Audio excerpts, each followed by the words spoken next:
हाल हमारे सामने जो शख्सियत अभी मौजूद है, अल्हम्दुलिल्लाह हमें मालूम है और हर वक्त में हम सोशल मीडिया में इनको देखते हैं, उनके खिदमात को हम देख रहे हैं।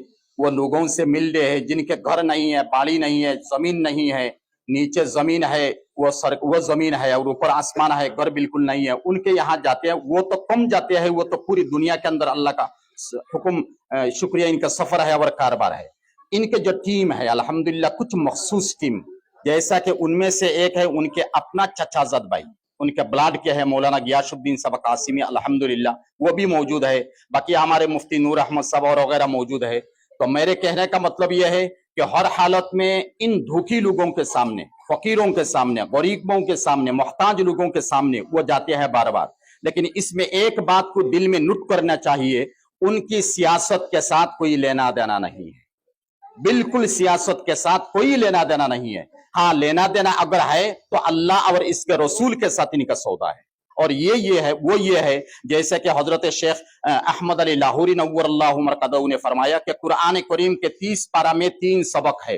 30 पारा में वो है इमामुल औलिया और रईसुल मुफस्सिरीन जो लाहौर के थे, उन्होंने कहा कि कुरान करीम के 30 पारा में 30 सबक है, 3 सबक है। उनमें से एक है कि अल्लाह की इताअत ऐसी करो कि अल्लाह ताला राजी हो जाए, नऊज़ुबिल्लाह, अल्लाह की इबादत ऐसी करो कि अल्लाह राजी हो जाए। दूसरी, नबी की इताअत ऐसी करो, फरमाबरदारी कि अल्लाह के रसूल तुम्हारे ऊपर खुश और राजी हो जाए। तीसरा, अगर तुम मखलूक की, इंसान नहीं मखलूक, तमाम चीजें, तुम मखलूक की ऐसी खिदमत करो कि जिस खिदमत की वजह से अल्लाह तुम्हारे ऊपर राजी हो जाए।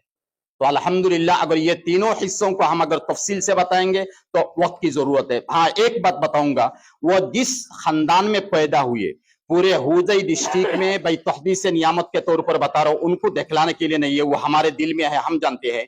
तहदीस की नियामत के तौर पर हुजै डिस्ट्रिक्ट के अंदर सबसे पहले अगर करोड़पति कोई है तो उनको वालिद साहब है, उनका नाम है हाजी अनफर अली साहब नव्वरल्लाहु मरकद। दूसरी खुसूसियत उनकी फैमिली के बारे में, असल के बारे में बता रहा हूं, बाप के बारे में और इनके खानदान के बारे में। और इससे बढ़कर एक खुसूसियत है कि हुजै जलालिया मदरसा आज जो चमक रहा है, ये 35 जो भी दरख्त इनके घर में लगाते थे पौधे, वो एक घर के लिए है, अपने बाड़ी के लिए, एक मदरसा के लिए। जो भी अगर हो, इतर हो, तेल हो, तो कुछ हिस्सा वो मदरसा के लिए रख देते थे।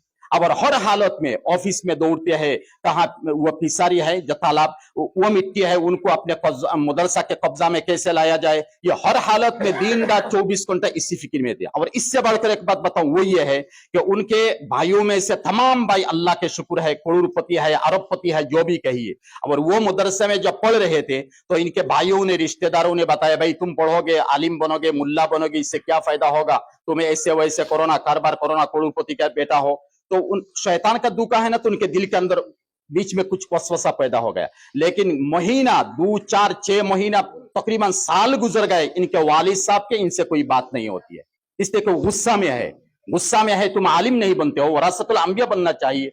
और इत्तेफाकन अल्लाह ने इनके दिल में डाल दी, तो फटाफट कह दिया, अब्बा जान मैं अभी दारुल देवबंद में मैं जाऊंगा। तो इन्होंने खुशी के तौर पर कहा, तुमको अल्लाह ताला तमाम भाइयों से, मेरे बेटों से और ज्यादा आगे बढ़ाएंगे, तुम करोड़पति बनोगे, अरबपति बनोगे, दुनिया भी तुम्हें मिल जाएगी, आखिरत भी तुम्हें मिल जाएगी। इसके बाद वो दारुल देवबंद चले गए। अल्हम्दुलिल्लाह वो कासिमी है, याद रखना वो कासिमी है। और इससे बढ़कर एक बात बताऊं, सैयद अरशद मदनी साहब दामत बरकातुम हफिजहुल्लाह, जो मेरे भी उस्ताद है, हमारे सदर है, और जानते हैं वो हजरत हमारे वास्ते खुसूसन आसाम के लिए वो कितनी मेहनत है, और करोड़ों रुपये वो खर्च कर रहे हैं। लेकिन एक तो हदीस नियामत के तौर पर बात बता देता हूं, वो हजरत की जेब से तो नहीं है, कम है, इशारा से तुम दे दो।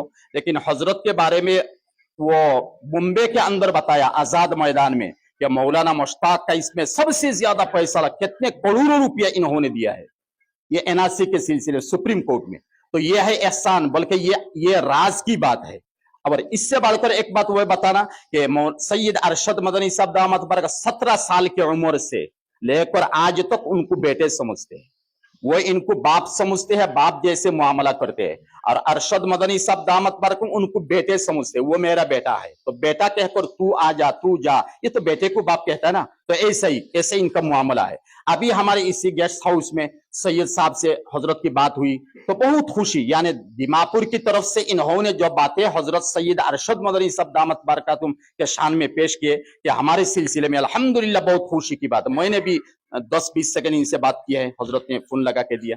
अब एक बात बता दो, देखिए ये तो है इनके बाप और माँ वगैरह छोड़िए, इनके भाई तो मौजूद है, इनके वालिद साहब मुफ्ती अताउर रहमान साहब नव्वरल्लाह, वो खानदान के एतबार से अमली है, दीनदार है, परहेजगार है, वरासतुल अंबिया के जमीन में वो रहने वाले। इससे बढ़कर एक बात है, 35-40 साल की उम्र है हमारे मुश्ताक अनवर साहब दामत बरकातुम की अहलिया। कौन है इसमें जो सीने में हाथ रख कर कह सकता है वो बात जो मैं यही बता रहा हूं। 35-40 साल की उम्र है, इस वक्त इनसे जो बात हो रही है, इत्तेफाकन एक बात आ गई, मैं जनाब मोहम्मद रसूलुल्लाह सल्लल्लाहु अलैहि वसल्लम को ख्वाब में सपना में देखना चाहती हूँ। इनके वालिद, इनके अहलिया ने बताया, तो हजरत ने बताया एक काम करो, कुरान करीम हिफ्ज कर लो। हिफ्ज, ये कुरान करीम पढ़ो नहीं, तिलावत नहीं, हिफ्ज कर लो। वलक़द यस्सरनल कुरआन लिज़्ज़िक्रि फ़हल मिन मुद्दकिर, ऐ फ़हल लक़द यस्सरनल कुरआन लिज़्ज़िक्रि ऐ लिल हिफ्ज़ एक तर्जुमा है, अल्लाह ने आसान कर दिया। तो हजरत के मशवरा से, शौहर के मशवरा से अहलिया ने हजरत पीर जुल्फ़िकार दामत बरकतुम जो पाकिस्तान के हैं, तो दुबई के अंदर उनका एक मदरसा है, तो उनका गौर बारी भाई दुबई, कुवैत, सऊदी सब में है, तो वहां से जाके वो 10 या 12 पारा हिफ्ज किए। इसके बाद एक्सीडेंट हो गए और रीढ़ की जो हड्डी या तो कमर की हड्डी ये टूट गई। फिर बैठी बैठी जो 20 पारा या 22 पारा अपनी तरफ से इनके अहलिया ने हिफ्ज किया है। ये है दीनदारी भाई। हम तो समझते वो मालदार है, अरबपति, ये छोड़िए, या आखिरत की बात बता रहा हूं, इनकी फिक्र बता रहा हूं, इसके कौम के एतबार से कौम के लिए कितनी फिक्रमंद है।